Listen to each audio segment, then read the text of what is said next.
하나님의 말씀은 우리 누가복음 8장 1절부터 보시겠습니다. 누가복음 8장 1절. 그 후에 예수께서 각 성과 마을에 두루 다니시며 하나님의 나라를 선포하시며 그 복음을 전하실세 12 제자가 함께 하였고 또한 앞길을 쫓아내심과 병 고침을 받은 어떤 여자들 곧 7 귀신이 나간 자 막달리아인이라 하는 마리아와 헤롯의 총직이 구사의 아내 요한나와 수산나와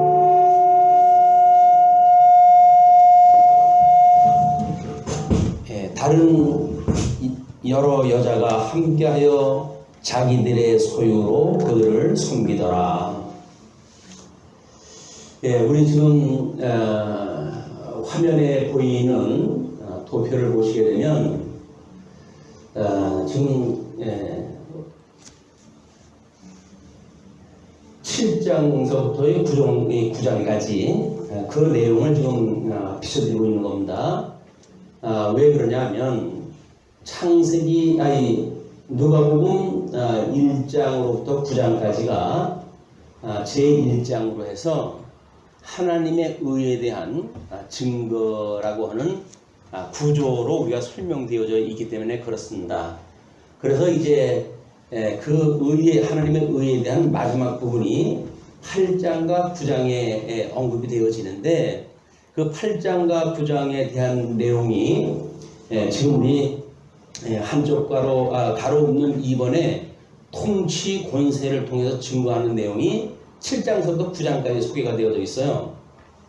거기에 이제 우리가 예수 그리스도의 권세의 우월성, 사망 권세의 통치 이런 걸 우리가 이제 언급을 하고 있거든요.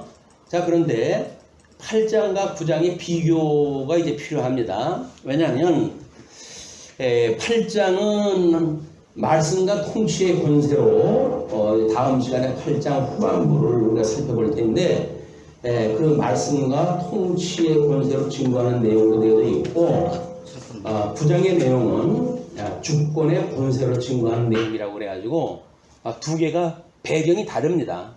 그래서 8장에서는 12 제자가 함께 하였고 9장에 넘어가게 되면 12 제자에게 권세를 주심으로 해가지고 그들을 파송을 하게 하셔요. 그러므로 예수님이 함께 계시질 않습니다.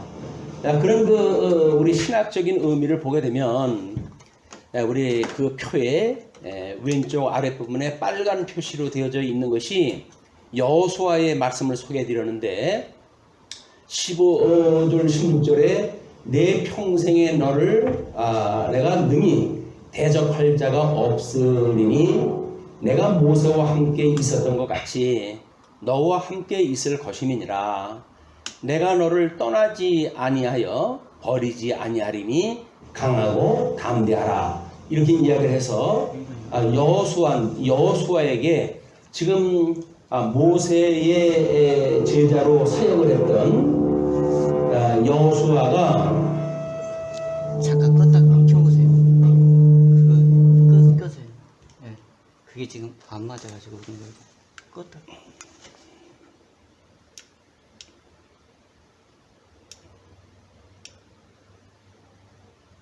네. 됐습니다.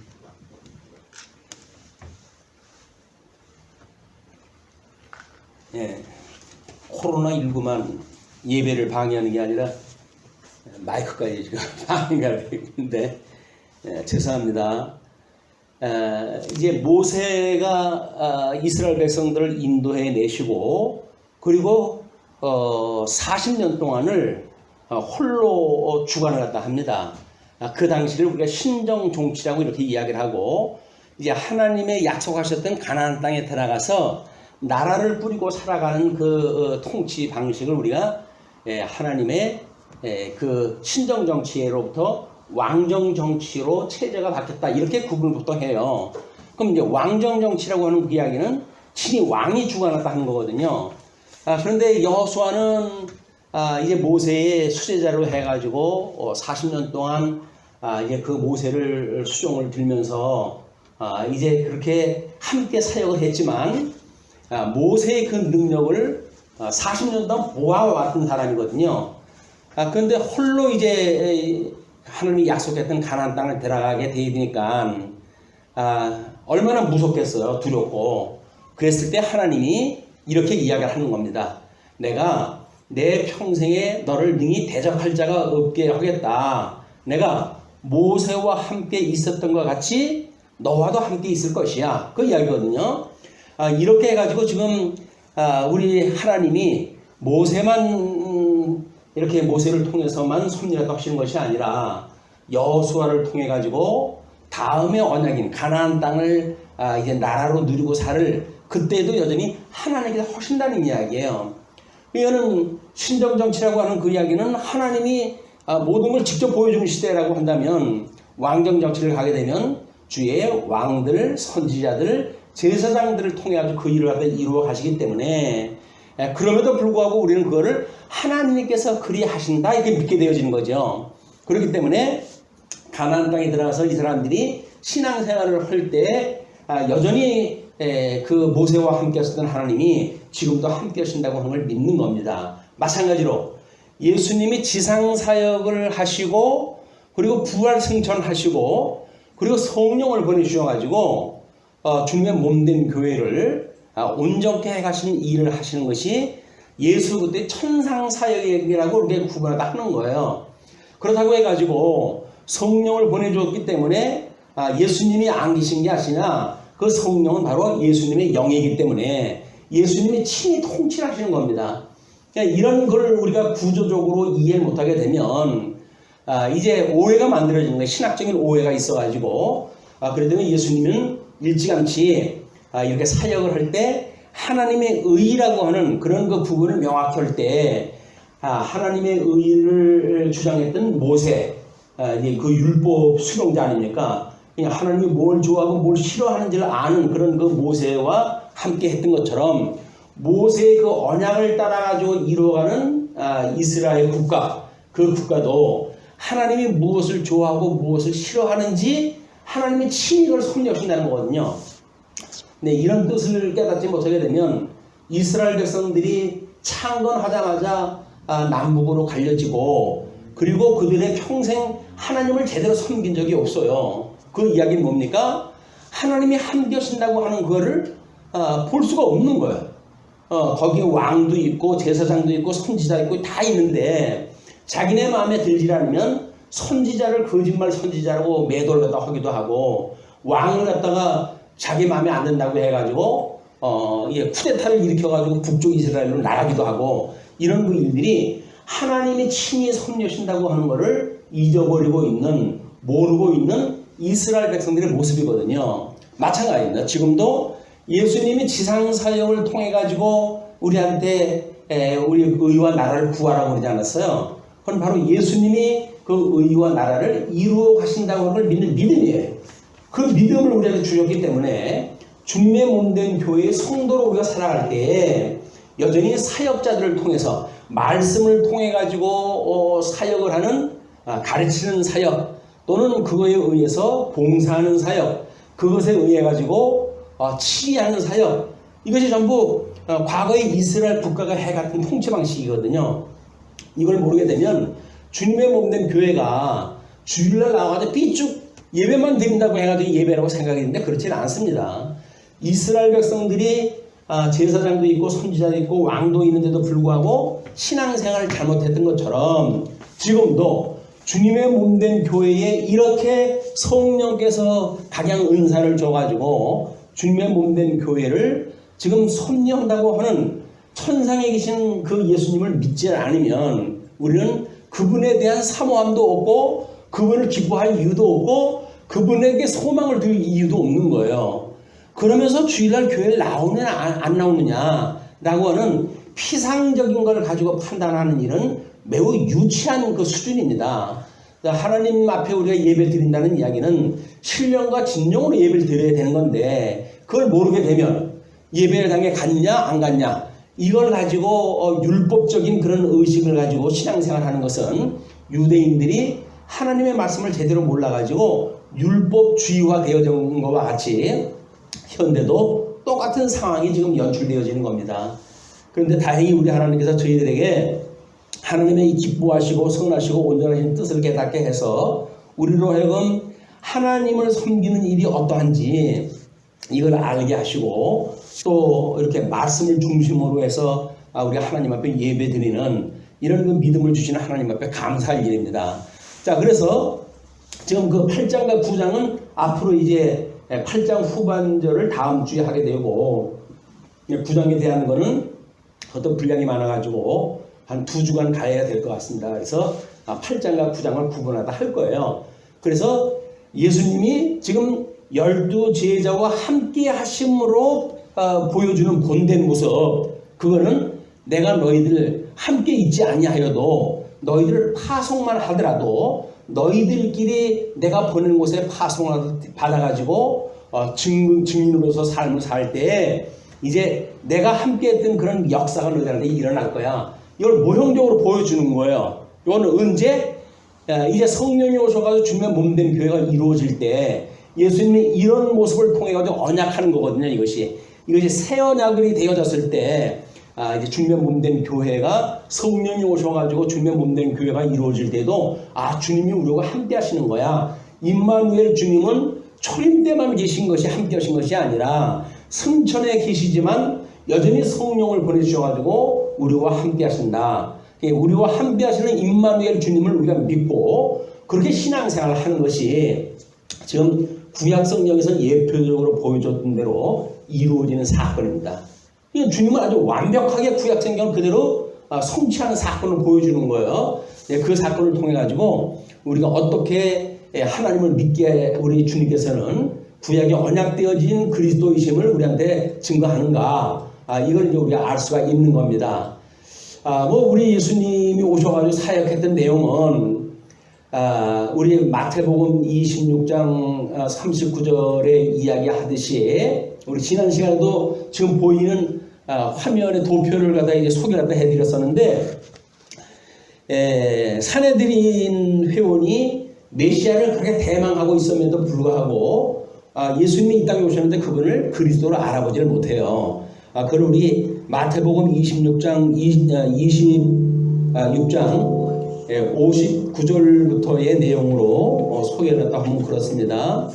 대제사장들과 온 공회가 예수를 죽이려고 그를 칠 거짓 증거를 찾음에 거짓 증인이 많이 왔으나 얻지 못하더니 후에 두 사람이 와서 이르되 이 사람의 말이 내가 하나님의 성전을 헐고 사흘 동안에 지을 수 있다 하더라 하니 대제사장이 일어나 예수께 묻되 아무 대답도 없느냐?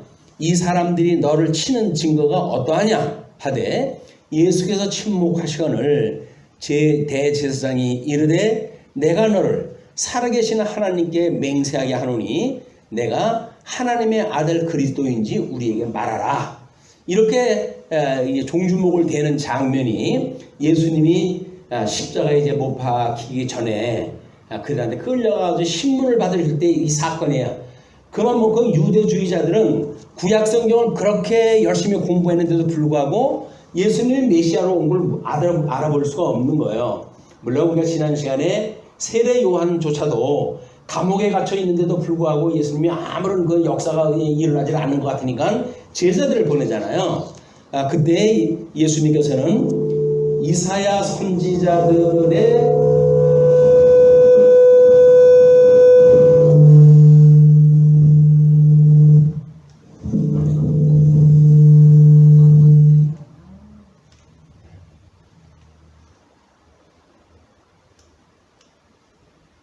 볼륨을 아주 낮추는 게 안 나요?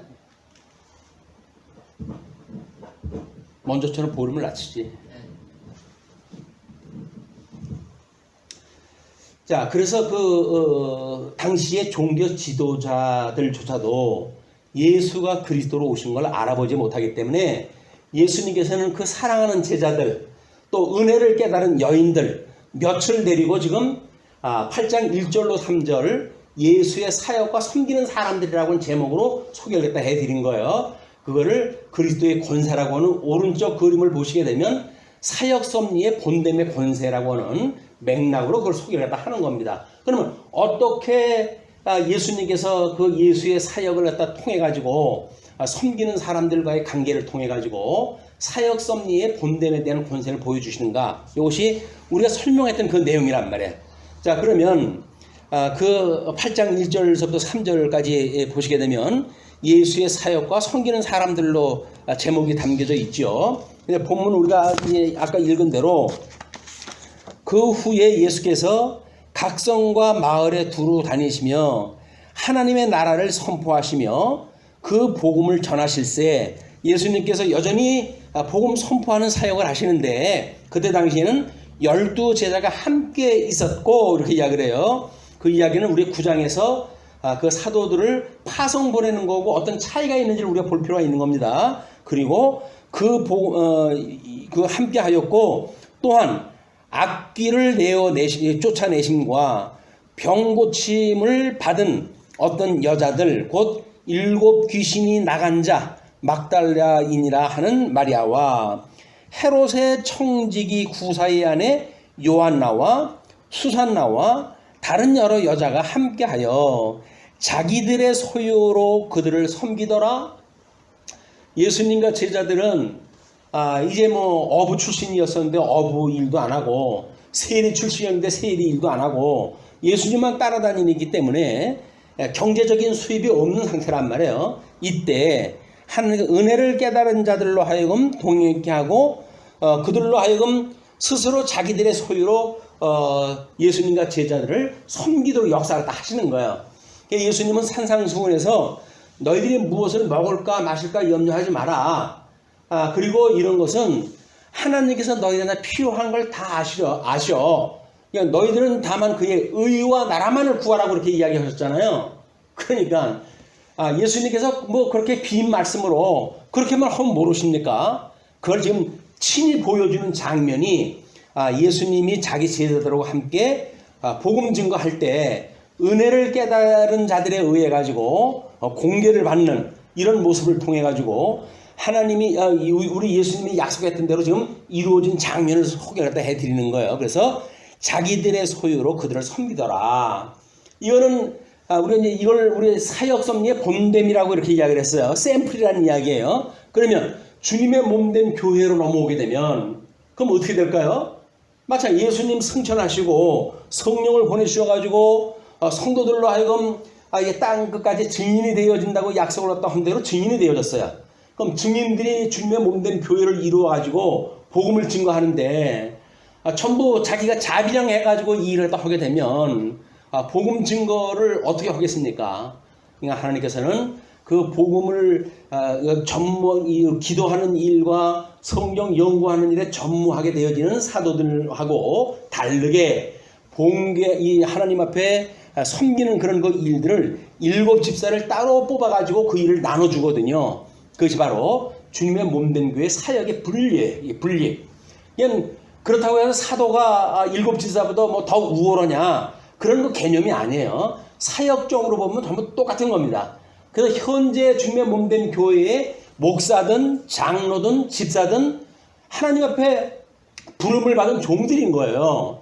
무슨 집사에서 승진을 갖다 해가지고 장로가 되고 장로에서 승진해가지고 목사가 되고 그러는 거 아닙니다.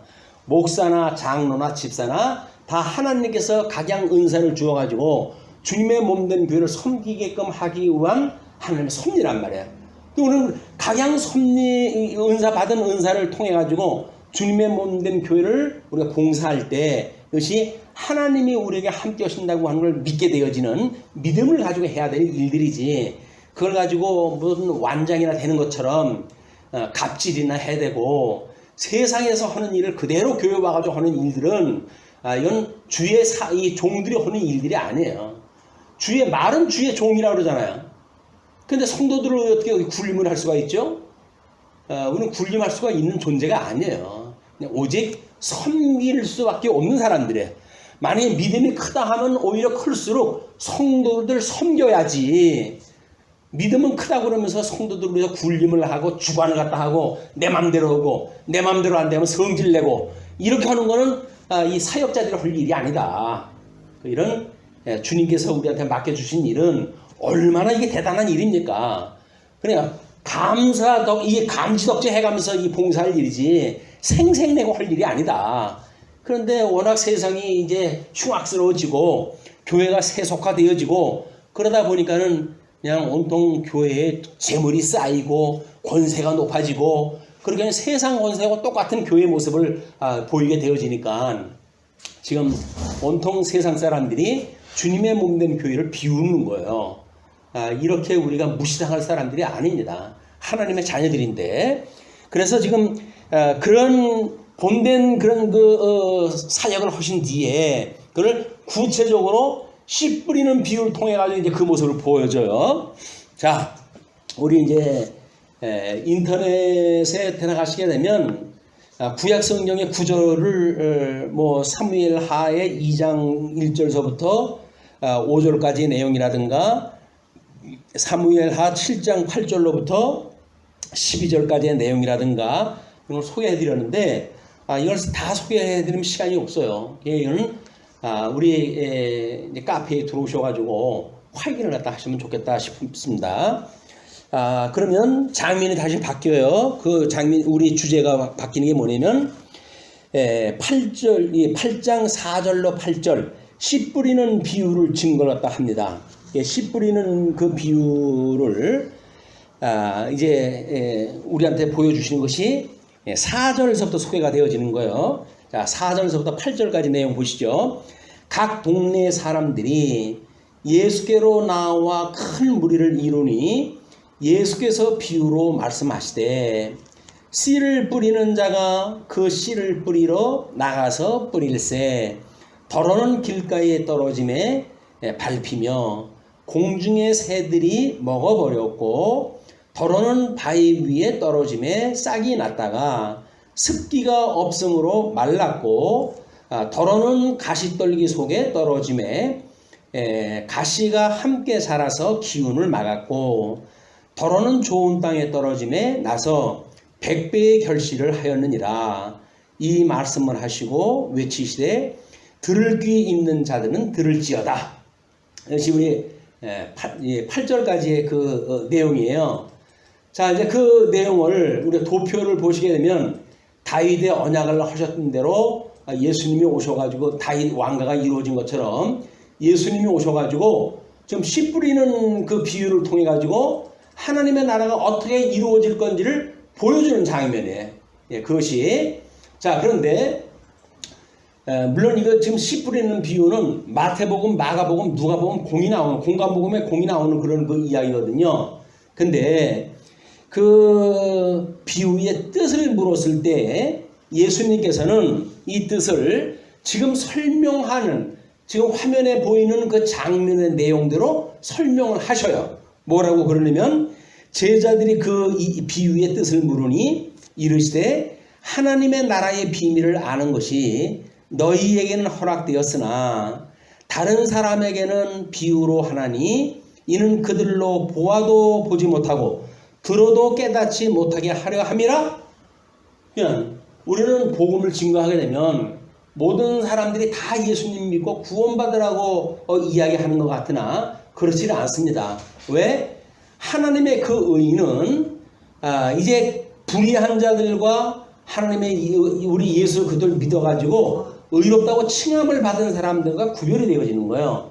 그냥 칭함을 받고 이제 하나님의 아들이 되어진 사람들은 구원의 반열을 쓰지만 그 예수님을 믿지 않은 사람들은 심판받다 하신다는 내용이기 때문에 그 씨 떨어진 장소별로 무엇을 지금 예를 들어 설명하시는가 이 내용을 잘 보시게 되면 우리 그렇게 알지 못하게 하기 위해서 지금 이렇게 내가 비유로 하는 거야 라고 이야기를 하면서 이 비유는 이러하니라.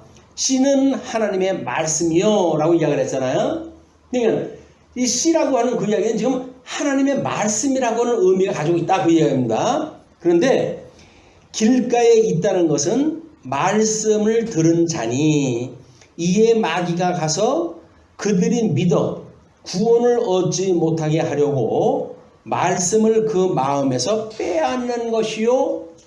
자, 우리 이제 이스라엘의 그 농사 질 때 그 밭의 모양은 대부분 이렇게 길쭉하게 되어져 있는데 그 밭의 양쪽으로 해가지고는 길을 내가지고 사람들이 오고 갈 수가 있고 심지어 뭐 짐승까지 다니면서 해가지고 아주 단단하게 굳어진 땅이거든요. 그런 땅이 있고 그리고 워낙 돌 많은 동네이기 때문에 그런 그 돌들도 섞여 있는 땅이고 거기다가 그거를 이제 추수가 끝난 뒤에 우리 객토를 갖다 한번 할 때 그때 그 가시가 있는 거라든지 이런 것이 전부 함께 묻혀져 있기 때문에 그 묻혀져 있을 때에는 거기가 가시돋친 나무가 같이 나오게끔 되어져 있는 거예요.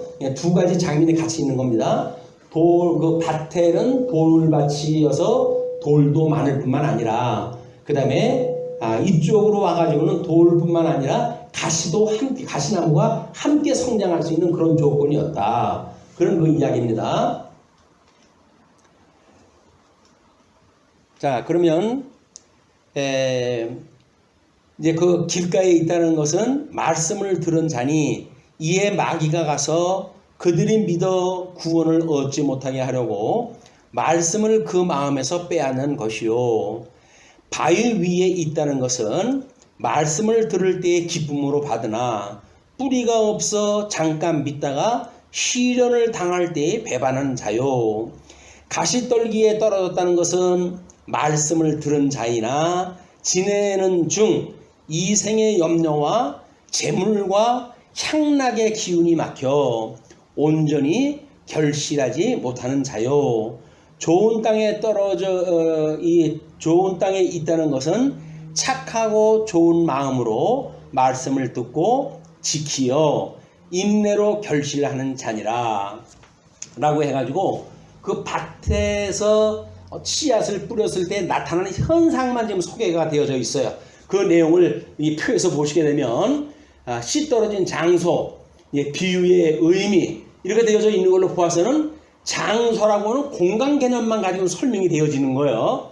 이 공간 개념을 가지고는 예화로 우리가 알아들을 수는 있지만 이것이 구약성경의 언약대로 이루어진 사건은 뭘 보여주는 거지 이거는 우리가 알 수가 없어요. 그렇기 때문에 일단 씨 떨어진 장소, 공간 개념만 가지고 우리가 살펴보게 되면 처음에 길가에 떨어졌던 그 말씀을 이야기를 하면서 악한 자가 와서 그 마음에 뿌려진 것을 빼앗는 상태를 이야기를 한다. 그 다음에 흙이 얕은 돌밭에 떨어지는 것, 그 이야기는 말씀을 듣고 즉시 기쁨으로 받되 말씀으로 말미암아 환난이나 박해가 일어날 때에는 곧 넘어지는 자. 이런 게 종류별로만 예수님께 구분하다 해주셔요. 그 다음에 가시떨기 위, 이거는 세상의 염려와 재물의 유혹에 말씀이 막혀 결실하지 못하는 자. 그 다음에 좋은 땅에 떨어졌다는 이야기는 말씀을 듣고 깨닫는 자니 100배의 결실을 하게 되어진다. 그런 그 이야기예요. 자, 우리가 이제 창세기에서 씨 뿌리는 비유에 대한 그 내용을 알기 좋게 한번 창세기 21장 8절서부터 보게 되면 이제 이삭이 자랄 때요. 아이가 자라매 젖을 때고 이삭이 젖을 때는 날에 아브라함이 큰 잔치를 베풀었더라. 사라가 본즉 아브라함의 아들 애굽 여인 하갈의 아들이 이삭을 놀리는지라 그가 아브라함에게 이르되 이 여종과 그 아들을 내쫓으라. 이 종의 아들은 내 아들 이삭과 함께 기업을 얻지 못하리라 하므로 아브라함이 그의 아들로 말미암아 그 일이 매우 근심이 되었더니 하나님이 아브라함에게 이르시되 내 아이나 내 여종으로 말미암아 근심하지 말고 사라가 내게 이른 말을 다 들으라. 이삭에게서 나는 자라야 내 씨라 부를 것임이니라. 그러나 여종의 아들도 내 씨니 내가 그로 한 민족을 이루게 하리라 하신지라. 씨가 뭐예요? 결국은 하나님께서 생육하고 번성하게 하셨던 것이 창세기 1장 28절에 주었던 약속이거든요. 그러니까 생육 번성한다고 하는 건 씨로 되어지는 거야. 그 씨라고 했을 때 그거를 씨로 말미암아 태어난 그 백성들을 언약 자손이라고 이렇게 이야기를 하고, 구약 성경에서 그 언약 자손이라고 하는 그거는 단수로 사용한다고 그렇게 이야기를 했어요. 왜냐하면 그거는 예수 그리스도를 이제 예표로 하기 때문에 그렇다, 이렇게 설명을 하다 드렸죠. 그러면 언약 자손이라고 하는 그 이야기는 아브라함의 씨로 말미암는 건데, 아브라함에게도 우리 열조와의 그 관계를 보게 되면 이삭하고에서 관계, 이스마엘과 이삭과의 관계를 보게 되면 이스마엘의 그 씨는 언약으로 말미암은 씨가 아니라는 거예요. 아브라함의 씨임에는 분명하지만 언약으로 말미암은 씨가 아니다. 우리는 그 언약으로부터 시작되어졌던 하나님의 섭리를 우리가 깨달아야 이것이 무슨 뜻인지를 알게 되어지지, 그냥 생태적인 생육하고 번성하는 방법만 가지고는 알 수가 없는 거예요. 그래서 우리 예수님이 이제 아담이 우리 아브라함이 모세와 아브라함이 이삭과 이스마엘이라고 두 아들을 낳는데, 하나는 우리 여종의 그 몸에서 난 아들이고, 하나는 약속으로 말미암아 낳은 이 아들이란 말이에요. 그렇기 때문에 그 이삭의 아들이 하나님의 혈통을 따라 가지고 언약 자손이 되어지는 거예요. 근데 우리 이삭이 야곱을 낳잖아요. 근데 야곱 하나만 낳습니까? 그 야곱과 에서라고 하는 쌍태를 갖게 되잖아요. 그런데 이 태 안에서부터 싸움이 벌어져요. 그 태 안에서부터 싸움이 일어남으로 해가지고 하나님께서는 이제 작은 자가 큰 자가 작은 자를 섬기겠다라고 하는 약속을 또 하게 되거든요. 이를 선지서에서 오게 되면 하나님이 에서는 미워하고 야곱은 사랑했다고 표현했다 해요. 그러니까 창세전에 그리스도 안에서 예정되어진 자가 있다고 한다면 버리기로 예정되어진 자도 다 이미 하나님의 뜻 안에 있는 거예요. 그게 그 뜻이 우리 계시 세계 속에서 어떻게 이루어지는가, 그 섭리 사역을 보니까 하나님의 아담을 에덴 동산에 불러들이고 그 아담으로 하여금 선과 악을 알게 하는 가일나무 열매를 따먹으면 죽는다 라고는 행위 언약을 먼저 주시잖아요. 그 행위 언약을 먼저 주시는 이유는 뭡니까? 택자도 불택자도 다 죄 아래, 저주 아래 있게 하심으로 해가지고 하나님의 은혜 언약을 받을 수 있는 복된 사람들, 이 사람들만 복음을 받아들이고 예수님을 믿고 구원에 이를 수 있게 하시기 위한 하나님의 놀라운 섭리입니다. 이걸 모르게 되면 1장 28절에 주어졌던 복이 모든 인류에게 다 주어졌다고 생각하는 그런 그 이야기는 오해예요. 보통 3대 언약에서 이야기하듯이 아담에게 그걸 복으로 주셨기 때문에 그 복은 절대적인 언약이다. 절대적인 언약이면 망하는 사람이 나오면 안 되죠. 근데 이런 성경을 우리가 창조 사역과 섭리 사역을 구분하지 못함으로 해가지고 나타나는 여러 가지 그런 모순들이 이제 등장을 하게 되어지는데, 잘 염두에다 두시고 이 장면들을 보셨으면 좋겠어요. 자, 그렇게 하시고 우리가 이제 그 시편 말씀을 한번 볼까요? 126편 1절의 이야기인데, 여호와께서 시온의 포로를 돌려보내실 때에 우리는 꿈꾸는 것 같았더라. 바벨론 포로로부터 회복이 될 때 이야기예요. 그때 우리 입에는 웃음이 가득하고 우리 혀에는 찬양이 찼었도다. 그때 문나라 가운데서 말하기를 여호와께서 그들을 위하여 큰 일을 행하셨다 하였도다. 여호와께서 우리를 위하여 큰 일을 행하셨으니 우리는 기쁘도다.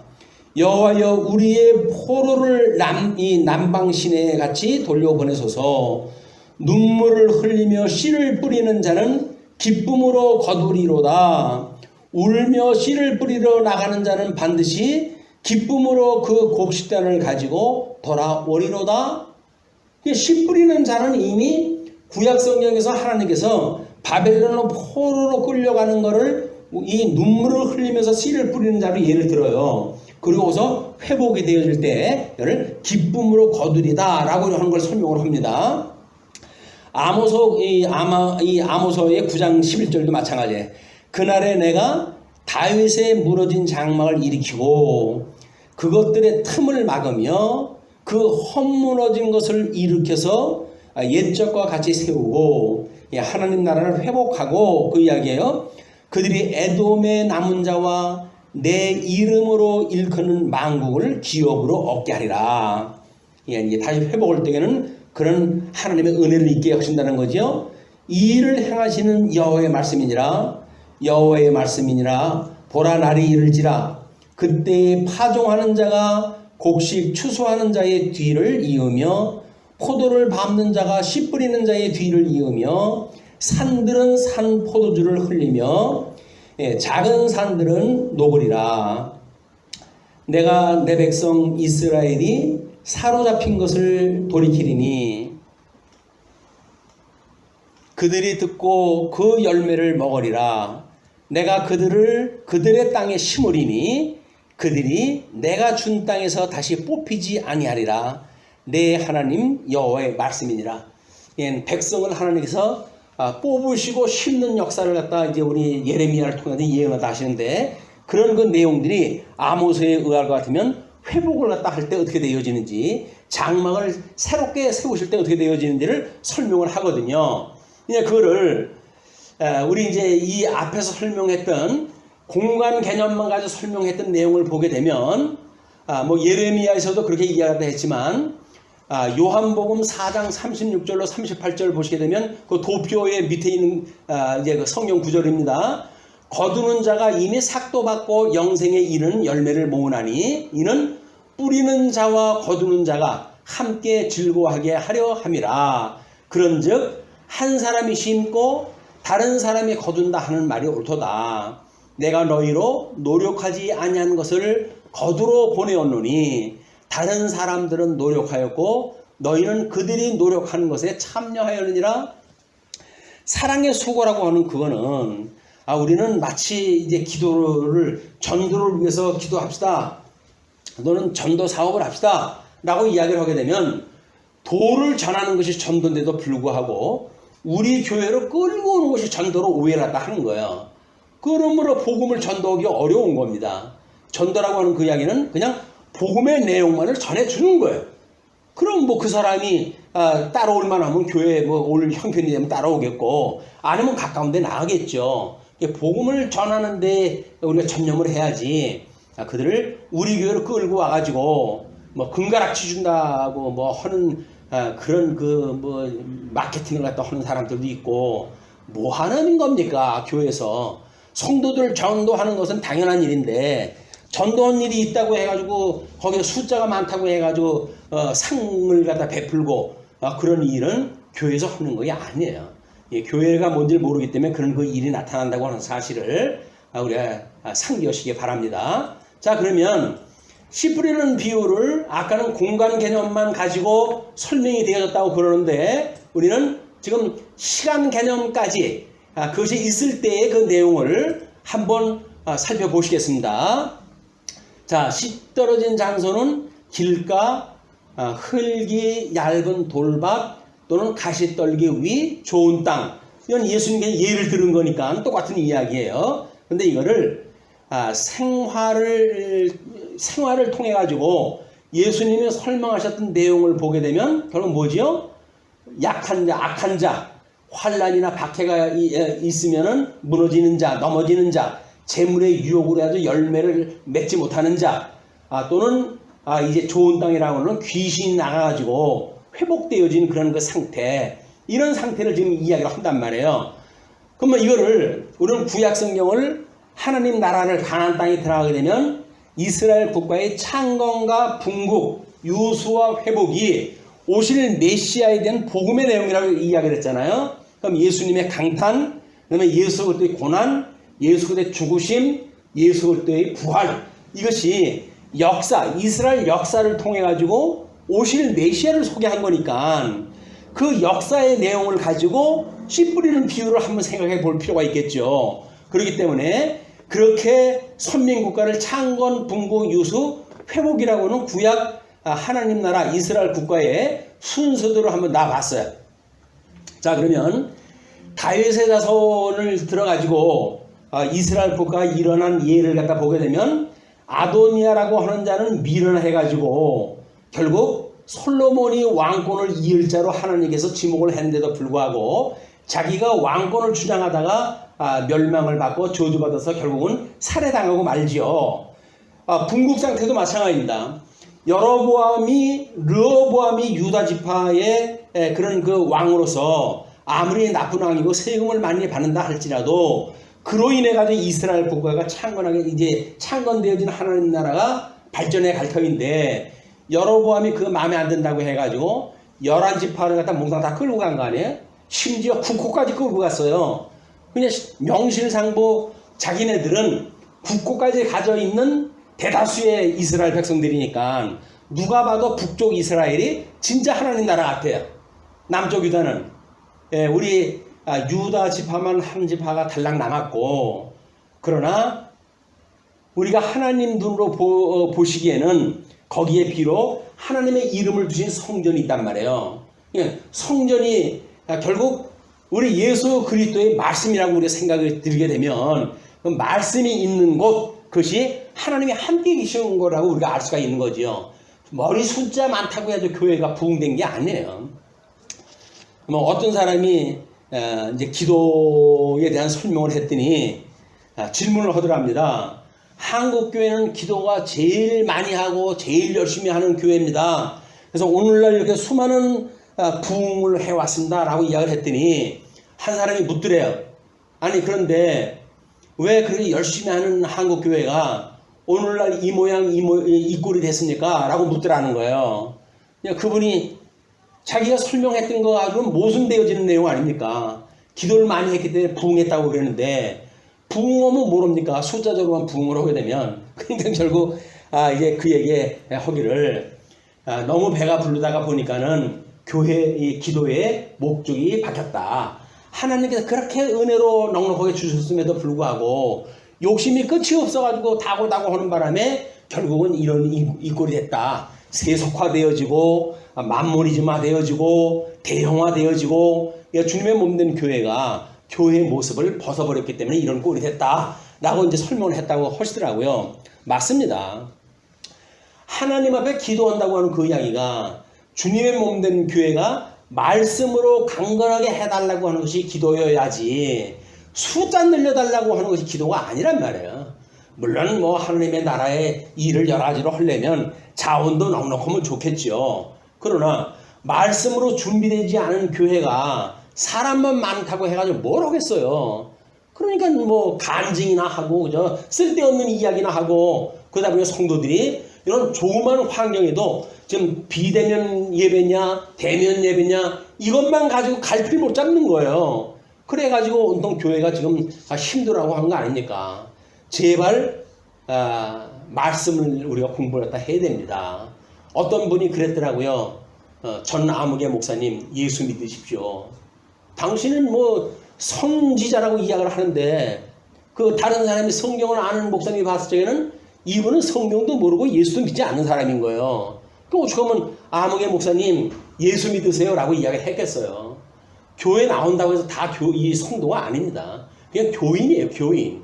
교회에 나온 교인이 있을 수는 있으나 성도가 아니다. 우리가 좀 더 그 말씀의 본질을 아는 일이 중요하다. 그래서 그런 차원에서 우리가 이 장면을 보게 되면 우리 지금 그것이 다 씨 뿌리는 비유가 이제 복 있는 자를 갖다 걸러내는 일 아니겠어요? 이제 우리가 골라내는 일이고 그렇다고 한다면 그것이 예수 그리스도의 의로 그걸 이루신다는 이야기예요. 그래서 의가 되신 예수 그리스도께서 길가에 떨어졌다는 이야기는 그 길은 우리 바로 예수님이 나는 곧 길이요 진리요 생명이라고 이야기하시잖아요. 그러니까 그 길이 딱딱하기 때문에 열매를 맺지 않은 그런 공간적 개념이 아니라 그 길이 예수님이 말씀으로 해가지고 마음밭을 부드럽게 했던 그 밭이 아니라는 거지요. 그러니까 그걸 악한 자가 와가지고 말씀을 뺏어갈 수밖에 없도록 되어져 있는 상태, 영혼 상태가 그렇다는 거예요. 그것을 우리가 길이 되신 예수님을 통해서 볼 수가 있고, 우리가 그 바위 위에 이제 뭐 흙이 얕은 돌밭이라고 이야기를 했는데 예수님은 당신을 반석이라고 이렇게 이야기를 했어요. 우리 그 마태복음 5장서부터 7장까지 산상수훈을 했을 때 끝에 가가지고 뭐라 합니까? 예수님이 집을 세우는 것은 반석 위에 집을 세운 자와 같다. 무너지지 않는다는 거예요. 풍파가 치고 그렇게 할지라도 그 반석 위에 집을 세운 건 무너질 수 없다는 거예요. 그 반석은 여러 성경에서 반석이 예수 그리스도인 걸 이야기를 합니다. 그 반석 위에다 우리 집을 지은 거 아니에요? 주는 그리스도시요 살아계신 하나님의 아들입니다. 라고는 신앙 고백 위에 우리 중매 묻는 교회가 세워졌잖아요. 예수님께서 뭐라고 약속을 합니까? 내가 너희들 내가 말하고 있는 신앙 고백 위에 교회를 세웠을 때 그 교회는 음부의 권세가 결코 무너지지 못하도록 할 거야 라고 이야기를 했잖아요. 그러면 지금 우리가 주님의 반석 위에 말씀 위에 지금 교회가 세워졌다고 한다면 대면 교회냐 비대면 교회냐 가지고 교회가 무너집니까? 근데 왜 가난한 교인들은 많아지고 왜 이런 일이 일어납니까? 거품들이에요. 예수 안 믿는 사람들이 빠져나가고 다 그럴 수는 있겠죠. 그걸로 해가지고 부흥 여부를 판단하는 일은 매우 잘못된 일이다. 자, 가시떨기 위에 이제 재물에 대한 유혹이라고 이렇게 이야기를 했잖아요. 말씀을 우리가 제대로 공부를 하게 되면 그 말씀을 공급받으면 예수님을 만나게 되고 예수님 한 분만으로 우리는 지족을 배운다 그래요. 지족함을. 족함을 깨달을 수가 있다고 그랬잖아요.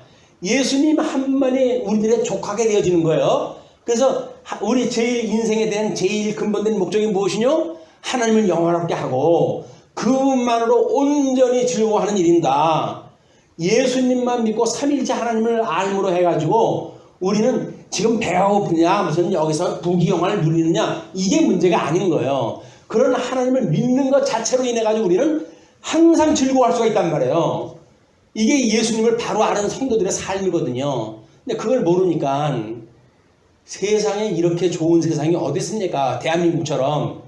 그런데도 불구하고 상대적인 박탈감 때문에 세대 간에 해가지고 소득의 격차, 빈부의 격차 이런 걸로 해가지고 온 나라가 시끄럽고 그러지 않습니까? 아무리 지금 이 시대에 가난해도 우리들 옛날에 비하게 되면 상왕과 같은 생활을 하는 거예요. 왕들이나 누릴 수 있는 복을 누리고 사는 겁니다. 근데 상대적으로 옆을 보니까 너무 빈곤감이 나타나는 거예요.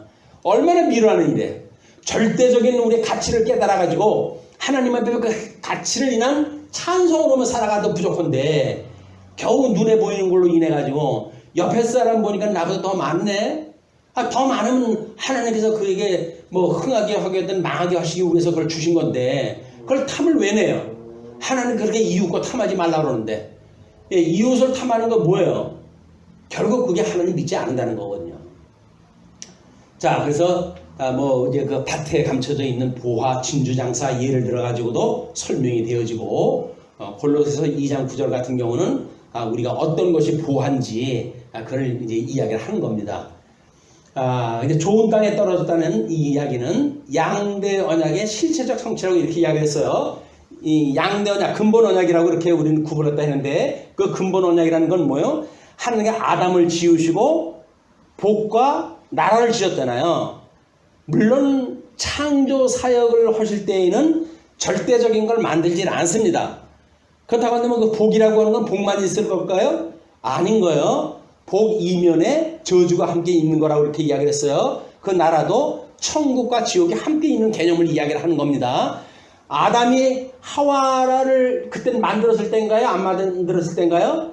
안 만들었을 때예요. 에덴 동산 땅을 창설하시고 그리고 거기서 이제 아담을 깊이 잠을 재우고 하와를 만들기 때문에 창세기 1장 28절을 갖다 했을 때에는 하와를 만드시지 않을 때예요. 그런데 누구를 부르면서 복과 나라를 주신다고 약속을 하죠? 남자와 여자를 불러요. 남자와 여자.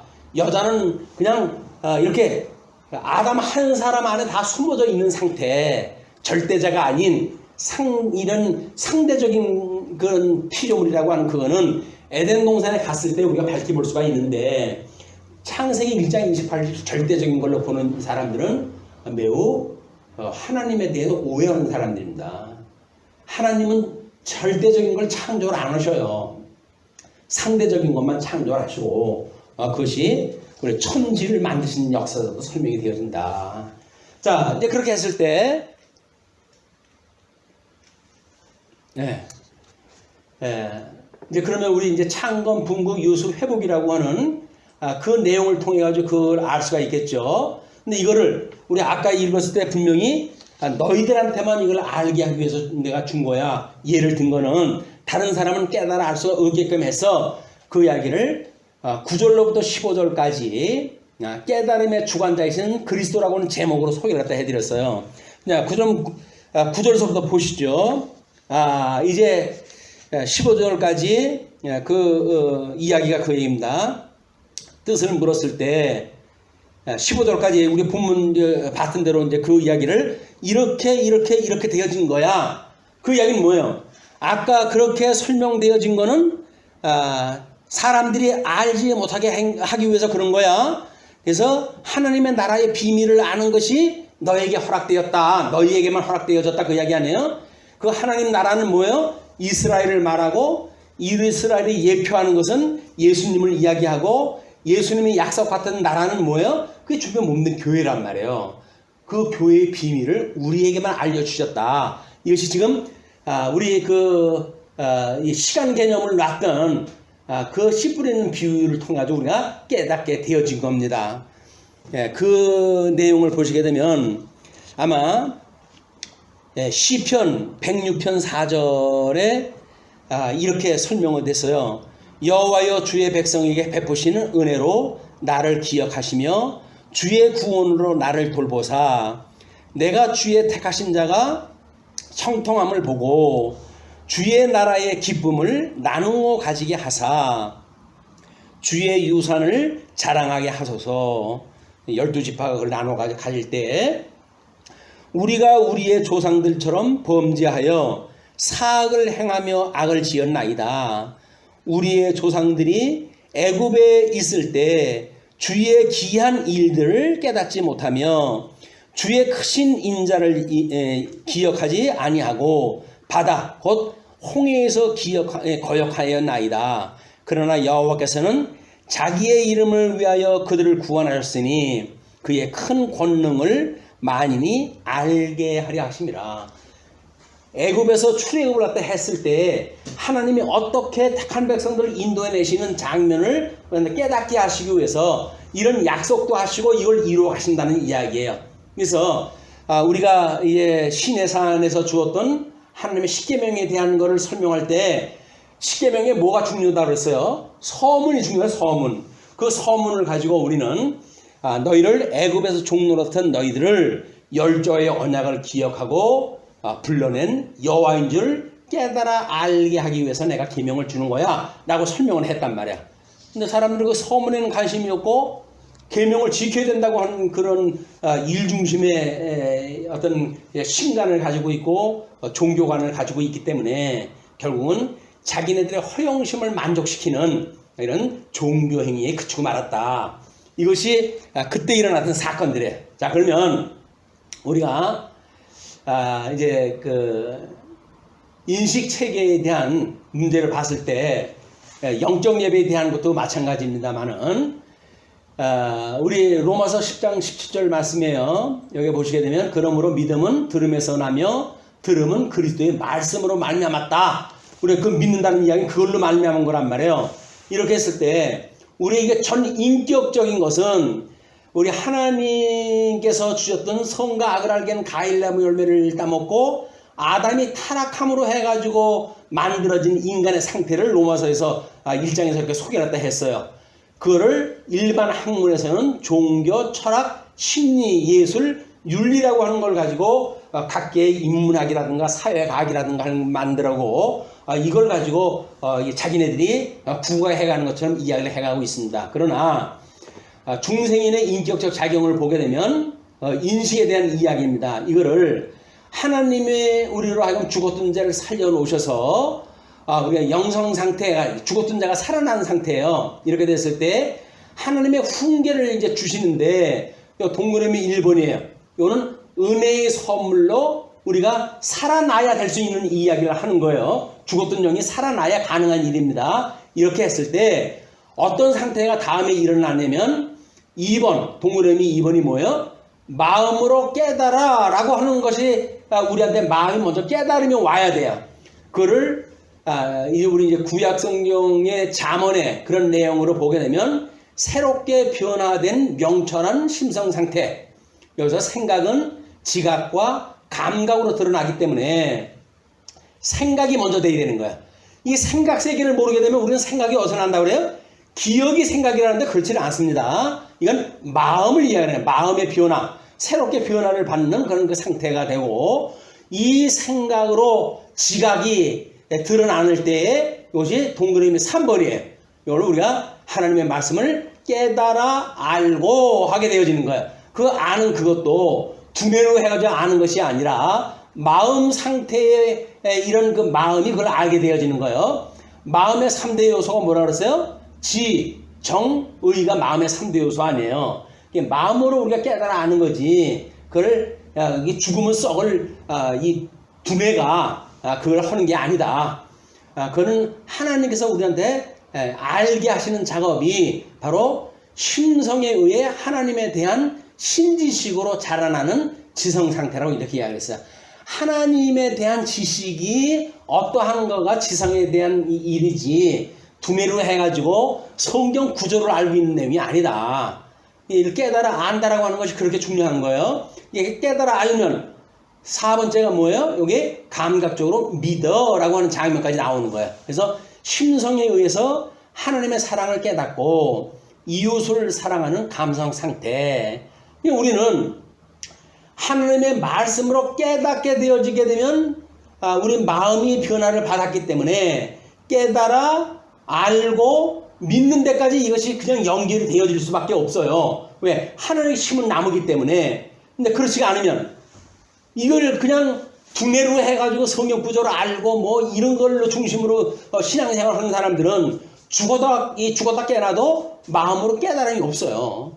깨달음이 없으면 하나님을 아는 신지식도 없을 뿐만 아니라, 물론 뭐 성경 내용을 알고 뭐 구분이 절절히 하는 건 유대인들도 다 알았던 사람들이에요.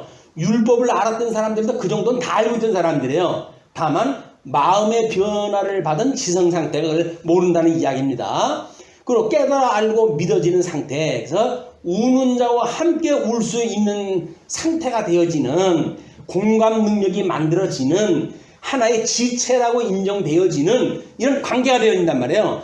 예수님을 믿는다는 이야기는 뭐예요? 주님의 몸된 교회의 이론이고, 주님의 몸된 교회의 이론이라고 한다면 같은 지체와 함께 연합되어지는 거 아닙니까? 이것이 예수님과 연합되어진 성도는 각 성도들과 교통을 하게 되어지는 거거든요. 우리 사도신경을 외울 때마다 예수 그리스도 우리 성령을 믿사오니 공교회와 성도의 교제와 라고 하는 걸 우리가 고백하는 일은 바로 이게 한 몸을 이룬다는 얘기입니다. 한 몸을 이루는 것. 이걸 모른다고 한다면 사랑의 개념을 알 수가 없어요. 그리고 말로만 추운데 옷 입으세요, 배고픈데 밥 먹으세요 이렇게 해가지고 소용이 없죠. 행위로 나가지고 경외하는 것까지 우리가 나오게 되어지는데, 그 경외가 바로 마음의 3대 요소 작용에 기초해가지고 하나님을 경외하는 덕성 상태가 되어지는 겁니다. 그걸 우리가 영성이라고 표현도 하고 경건이라고 하는 것도 표현도 하고 예수님의 형상을 닮아가는 것도 표현하고 여러 가지 설명을 딱 할 수가 되어지는 거예요. 자, 그러면 이제 우리 증거라고 하는 건 장면이나 우리 이런 내용보다 한 가지 말씀만 다시 확인을 했다 하고 끝을 맺을까 합니다. 자, 우리 이제 8장 21절까지 공부할 때 이래 5가지의 그런 그 줄기를 가지고 쭉 이야기를 했잖아요. 그 이야기에 말씀으로 해가지고 이거 되어진다고 이야기를 했단 말이에요. 이스라엘 백성들은 예수님을 보고 말씀을 제대로 이해하지 못했기 때문에 메시아로 알아보지 못했어요.